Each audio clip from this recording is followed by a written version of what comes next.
حجر اسود پر میں نہ پہنچ سکوں تو کیا کیا جائے؟ تو ان کو غصہ آ گیا عبداللہ بن عمر کو. فرمایا شریعت میں اور سنت میں اگر مگر نہیں چلتی. سوچیے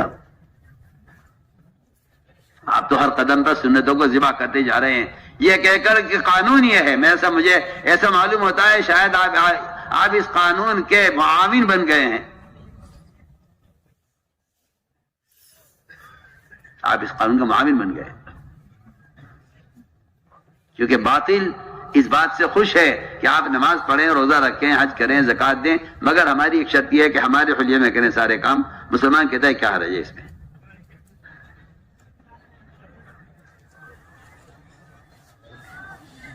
چنانچہ آپ صلی اللہ علیہ وسلم کو روک دیا گیا حضرت کا بوسہ لینے سے.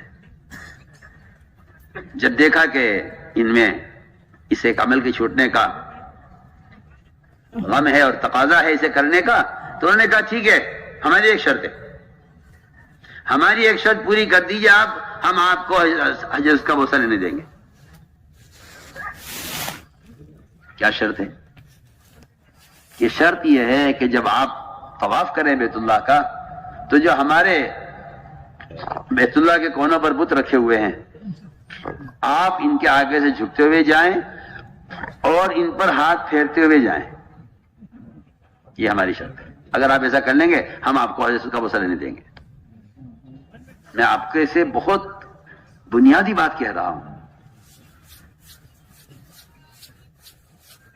امت مسلمہ اس وقت جن حالات سے گزر رہی ہے میں اس کا نقشہ آپ کے سامنے پیش کر رہا ہوں.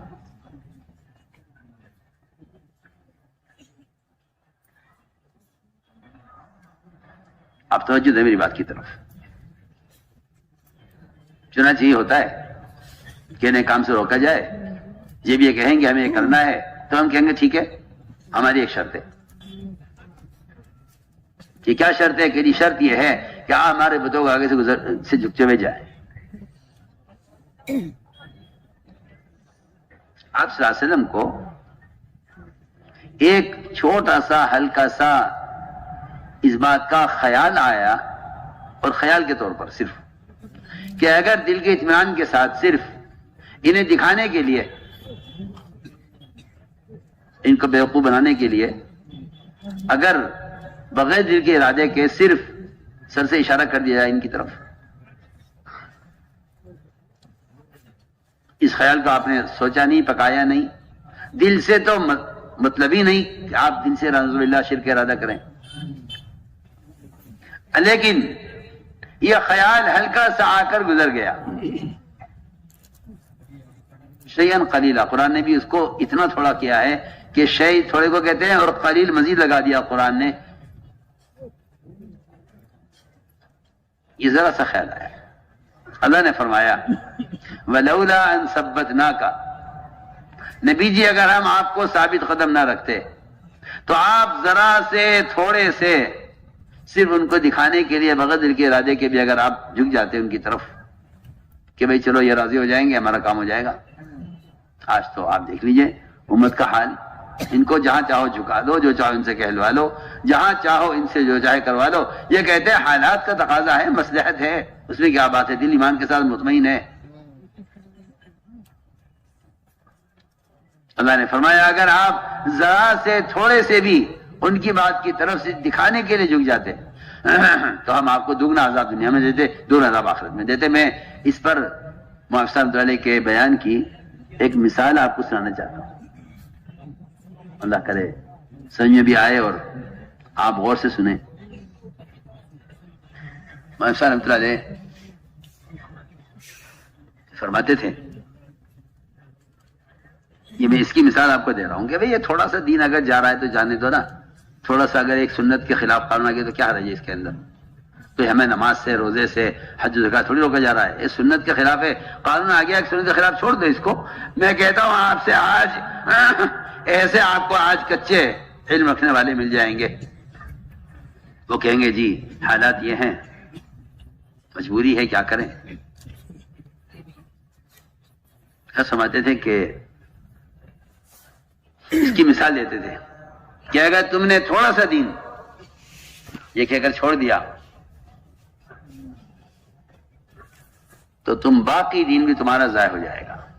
اس جگہ یہ بات بالکل واضح ہے، سب جانتے ہیں کہ جو آدمی کسی ایک کھانے پینے استنجے کی لائن کی سنت کو بھی ہلکا سمجھے گا وہ فرائض سے محروم کر دیا جائے گا.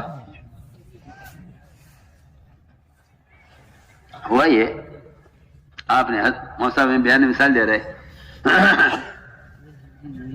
کہ لوہے نے جنگل کے بادشاہ سے کہا کہ ہمیں ایک بالش لکڑی چاہیے، ہمارے پاس لکڑی نہیں ہے، لوہا ہے، نیچے سارا پہاڑ لوہے کے بھرے پڑے ہیں، لیکن ہمیں لکڑی نہیں، ہمیں ایک بالش لکڑی چاہیے.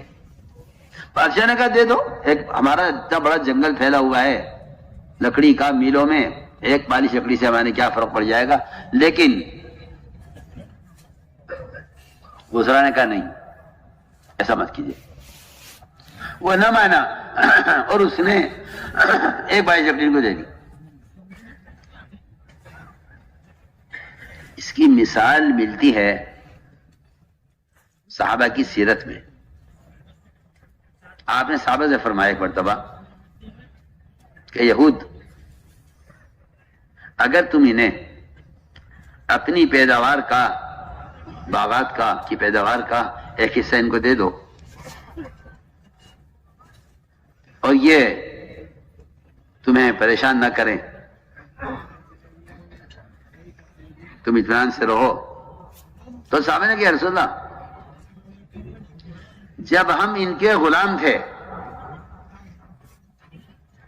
جب ہم ان کے ماتحت تھے، اسلام کی نعمت اور یہ عزت ملنے سے پہلے ہم نے اس زمانے میں انہیں ایک کھجور نہیں دی.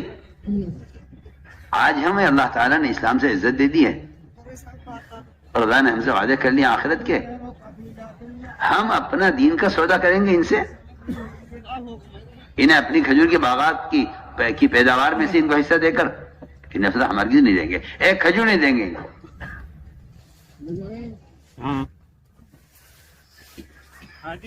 اس لیے کہ دین کا سودا وہ کرتا ہے جس کے سامنے آخرت نہیں ہوتی. تو ہمارے بیان میں کہ ایک بالش لکڑی بزرگوں نے منع کیا لیکن بادشاہ مانا نہیں، دے دی اس نے. انہوں نے اس لکڑی کو آرے میں لگایا، اس کی ہتھی بنائی آرے کی. اور آپ سب جانتے ہیں کہ بڑھئی کا کوئی اوزار ایسا نہیں ہوتا لوہا کا لکڑی کاٹنے کا جس میں لکڑی شامل نہ ہو.